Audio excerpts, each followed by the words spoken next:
শুভ সকাল বন্ধুরা, কেমন আছো সবাই? আশা করি সুস্থ আছো, ভালো আছো। আমার ডেইলি ব্লগে তোমাদের সকলকে স্বাগত।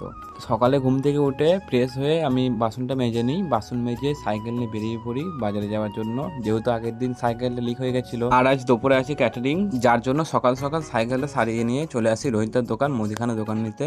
আর আজ দুপুরে যেহেতু ক্যাটারিং আছে, যার জন্য রান্নাটা একটু তাড়াতাড়ি করছিলাম। প্রথমে আমি সেদ্ধ করে নিয়েছিলাম আলুগুলো, আজ রান্না করবো আলু সয়াবিন। রাত্রের থেকে দুপুরে ক্যাটারিংয়ে বেশি কষ্ট হয় আমার, কেননা যেহেতু বাড়িতে বাবা দুপুরে খাবে, তো রান্না করে আসতে হয়। যাই হোক, খাওয়া দাওয়া করে বেরিয়ে পড়ি ক্যাটারিং যাওয়ার জন্য। আর এটাই আমাদের গ্রামের সৌন্দর্য, দেখো কত সুন্দর পরিবেশ। এমনিতেও ওয়েদারটা খুব সুন্দর ছিল আজ। আর এই যে কিছুক্ষণের মধ্যে ক্যাটারিং এর জায়গায় চলে আসি। বাড়ি থেকে খাবারের প্যান্ডেল কিছুটা দূরে থাকায় আমরা ভ্যানে করে খাবারগুলো নিয়ে আসছিলাম প্যান্ডেলে। আর এই যে পার্থদা আমাদের ভাড়া ঘরের লিডার। তো যাই হোক, আমরা পরিবেশনের জন্য খাবারগুলো রেডি করছিলাম। আর এই যে আজকের কাজের জায়গা। কিছুক্ষণ পর লোক আসতেই আমরা পরিবেশন করতে শুরু করে দিই। প্রথমে শুরু করি লেবু স্যালাড দিয়ে। আর হ্যাঁ, আমাদের এই ক্যাটারিং এর নাম আপনজন ক্যাটারিং। আর হ্যাঁ, এই যে কাকাটা, এনার আমাদের পাটুলিতে সব জায়গায় নেমন্তন্ন থাকে।